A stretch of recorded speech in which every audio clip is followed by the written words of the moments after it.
Sungguh-sungguh Allah sangat ridho ketika seorang hamba itu makan makan ketika sesuap nasi dia muji Allah, ketika minum seteguk nasi dia muji Allah. Itu kalau orang diridhoni Allah itu wali betul. Itu untuk jadi wali itu gampang, kamu makan ridho, kamu nginjak buminya Allah ridho seneng, kamu hidup keseharian aman seneng. Nah ini supaya sampean kita semua ngaji betapa panduan Rasulullah untuk menggapai ridho Allah itu banyak yang keseharian sekali. Saking kesehariannya banyak dalam hadis dan itu sahih.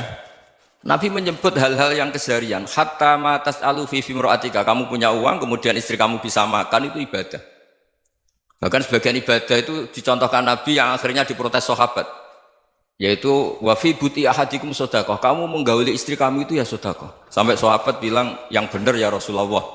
Ayati ahaduna syahwatahu wa huwa lahu ajrun. Masa urusan biologis, urusan syahwat kemudian dia dapat pahala. Nabi menjawab, alaysa law wada'aha fi haramin akana alaihi wisrun. Bagaimana kalau dia meletakkan ke yang tidak benar itu kan dosa. Nah, hal-hal seperti ini yang saya ingin teman-teman semua lah, semua. Saya juga agak ingin ngaji demi Anda juga agak ingin. Itu dosa sekali ngaji kok pesanan kelompok tertentu itu enggak boleh. Islam itu untuk semua. Jadi ya cuma karena di depan saya jenengan ya seakan-akan jenengan korbannya. Itu ada ilmunya dalam usul fikih itu. Jadi orang itu harus ngaji usul fikih. Nama yang disebut, mungkin Mas Sufyan masih ingat zaman ngaji usul fikih. Nama yang disebut itu tidak jaminan sebagai prioritas perintah. Jadi misalnya gini, kebetulan yang di depan Nabi itu Abu Dzar. Nabi ya bilang, ya Abu Dzarin ini uhibbuka misalnya, atau ya Mu'ad ini uhibbuka, atau ya Abu Hurairah ini uhibbuka misalnya. Banyaklah riwayat yang Nabi nyebut ya Abu Dzarin, ya Mu'ad, ya Abu Hurairah. Kemudian misalnya Nabi meneruskan khitab, ini uhibbuka, saya mencintai kamu, fakul dubur sholatin, atau sebagian riwayat disebut fala tada'anna dubura kulli sholatin, Allahumma inni ala dzikrika wa syukrika wa husni ibadatik. Saya mencintai kamu, siapa saja, Mu'ad bisa, Abu Dzar bisa siapa.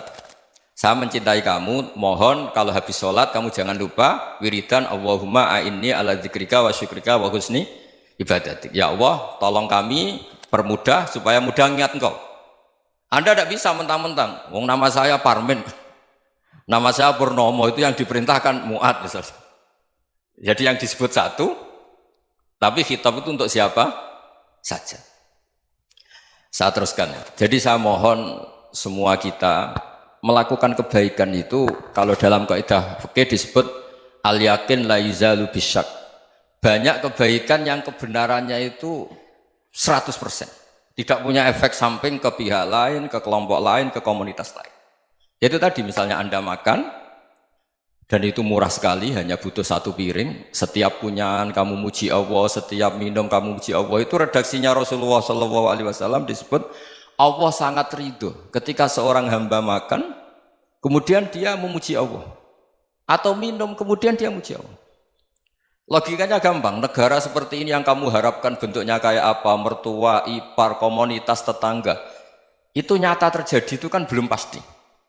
Sementara yang mesti terjadi adalah kamu butuh makan, kalau tidak mati. Butuh minum, kalau tidak mati. Butuh bumi yang nyaman ditempati, kalau tidak kita juga mati. Sebab itu Allah kalau menyebut nikmatnya itu hal-hal yang keseharian. Alladzi at'amahum min ju'. Allah itu siapa? Allah itu yang menciptakan kamu bisa makan. Tidak berlebihan, Allah itu yang menciptakan kondisi sosial itu ideal. Zaman Nabi itu ya ada orang munafik. Orang-orang pilihan Allah itu juga diuji orang sekelilingnya yang macam-macam. Semua diuji sesuai konteks zaman dan waktu.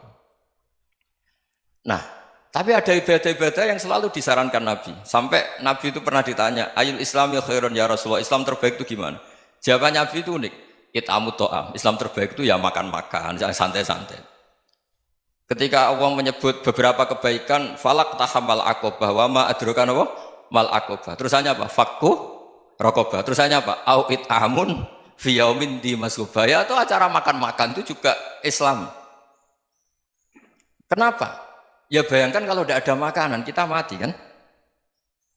Kondisi sosial tidak ideal itu Anda masih gak apa-apa, tapi kalau Anda tidak makan, Anda tidak minum, Kamu punya istri cerewet masih bisa hidup, punya mertua cerewet masih bisa hidup. Tapi kalau tidak makan bisa mati. Berarti penting mana istri sama makan?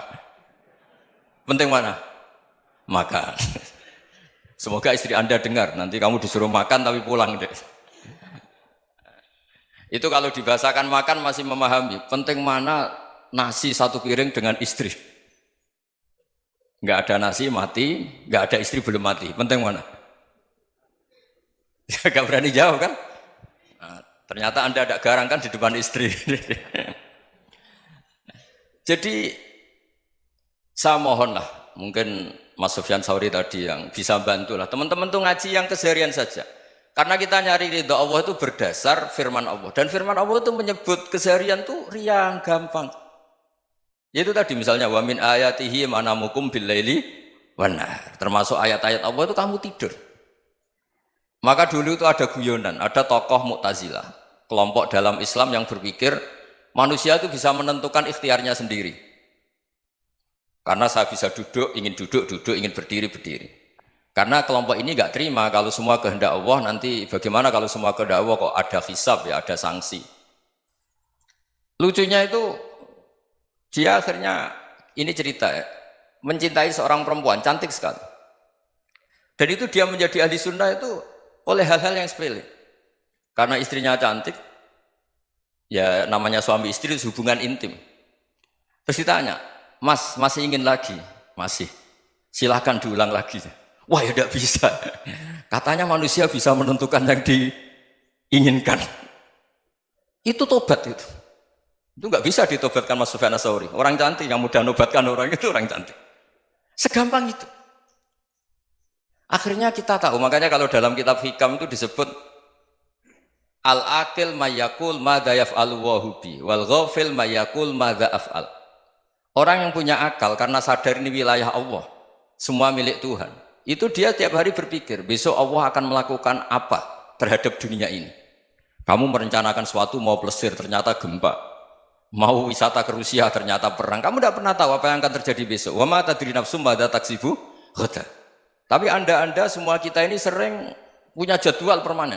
Makanya saya kalau diundang siapa saja, sanad takdir. Yang jelas Gus ini acara penting.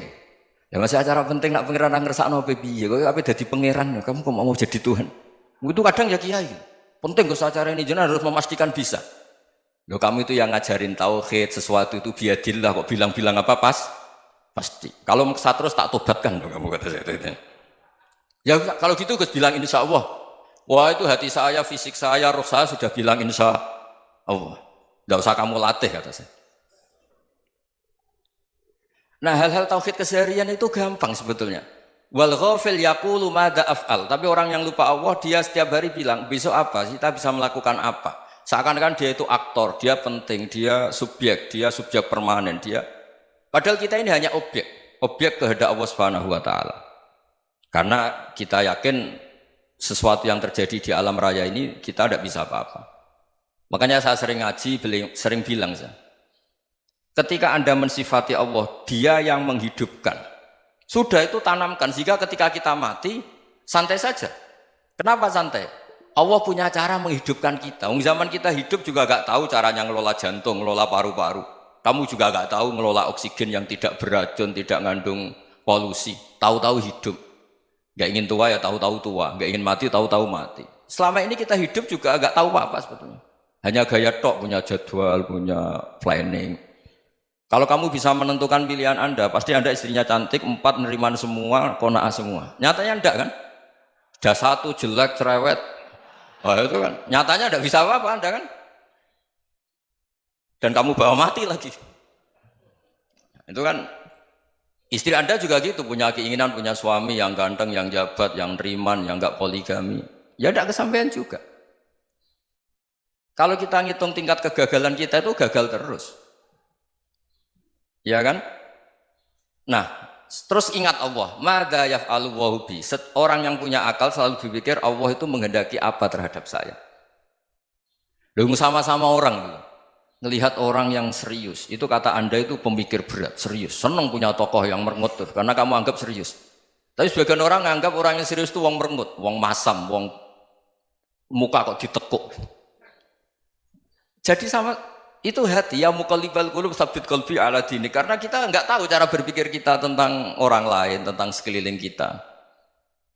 Misalnya kita orang baik yang jenis ngurmat fakir miskin, ada orang bangun masjid mewah itu janggal. Apa artinya masjid mewah kalau banyak orang kelaparan? Tapi kalau yang jenis pendidikan, apa artinya masjid mewah kalau tidak bisa ngaji? Nanti yang jenis infrastruktur, apa artinya ini kalau semuanya punya sudut pandang yang berbeda-beda. Dan Islam mengapresiasi semua kebaikan. Tapi katakan semua kebaikan itu adalah kehendak Allah Subhanahu wa taala. Karena apapun baik Anda itu pakai fasilitas yang diberikan oleh Allah Subhanahu wa taala. Sehingga ini yang disebut qulillah tsumadarhum fi khawdihim yal'abun. Ya kembali tadi ke tema-tema bahwa keseharian Anda ini sudah Islami. Saat Anda tidak bisa melakukan apa saja. Saya sering ada jenazah, biasanya kalau tetangga meninggal saya sering disuruh ngelepas. Saya bilang orang ini baik karena sering ngelamun di rumah, sering nganggur di rumah. Ditanya sama anaknya, kenapa Gus nganggur baik? Ya kalau dia nganggur artinya juga agak berbuat sesuatu yang maksiat kan? Ya kan? Orang nganggur di rumahnya ya tidak bunuh orang, tidak maling, tidak korupsi, ya namanya nganggur di rumah. Lah cuma istri cara pandang nganggur gak menghasilkan uang itu. Tapi juga gak menghasilkan kriminal kan? Jadi sebenarnya Islam itu makanya kalau sampai ngaji usul fikih itu ada kitab usul fikih namanya Lubul Usul, itu terkenal sekali di pesantren itu. Itu kalau ngapresiasi keseharian itu luar biasa. Izma min mubahin illa wa yatahaqqaqu bihi tarku haramimma. Karena keseharian yang mubah saat Anda lakukan itu ada kehebatan yang luar biasa, yaitu meninggalkan haram. Makanya dulu banyak orang-orang alim ketemu temannya itu guyon sampai semalaman. Itu biasanya yang semangat Islam itu kiai kok tidak tahajud, kiai kok tidak witir. Orang yang sedang mapan uangnya banyak, malam itu tidak kelayaban itu sudah luar biasa. Melawan nafsu supaya tidak maksiat itu sudah luar biasa. Supaya lupa guyon sama temannya semalaman sampai subuh. Gejlok-gejlokan ngenang zaman miskin, zaman kuliah nggak jelas, zaman apa. Melihatnya jangan tarkut tahajud. Seperti ini meninggalkan tahajud, tapi meninggalkannya ini talkul muharramat. Jadi kayak apa hebatnya? Sehingga Imam Ghazali punya riwayat yang agak unik.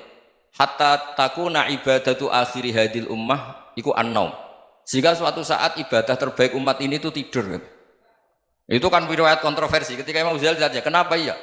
Kenapa kamu mulai keluar dari rumah itu sudah banyak maksiat? Melihat perempuan yang enggak mahram, melihat fenomena. Tapi kalau kamu tidur itu enggak melihat apa-apa. Tapi juga kamu jangan menganggap tidur itu ibadah betul.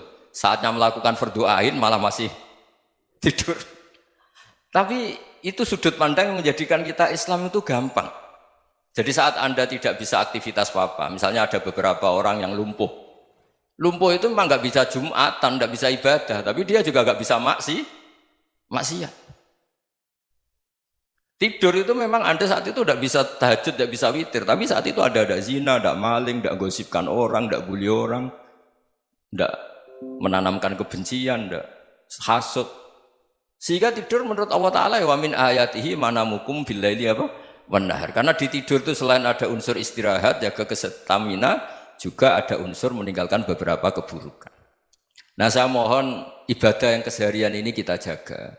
Supaya kita semua baca ayat itu fasih. Fasih itu tertanam di hati. Allah itu siapa? Alladzi at'amahum min ju'i wa amanahum min khauf. Dan Allah kalau cerita di Quran itu anna subabnal ma'a subba thumma syaqaqnal ardhan wa syaqqa fa ambatna fiha habba wa inaba wa qadba wa zaituna wa nakhla wa hadaika hulba. Kamu tahu saya ini siapa, kata Allah? Saya ini adalah Tuhan yang menurunkan air, kemudian ada tanaman banyak. Habba wa inaba wa qadba, ada zaitun, ada tin, kalau orang Jawa mungkin ada tela, ada padi, ada mangga, ada pisang. Sudah. Wa inaba wa zaituna wa nakhla wa hadaika hulba, ada perkebunan yang lebat.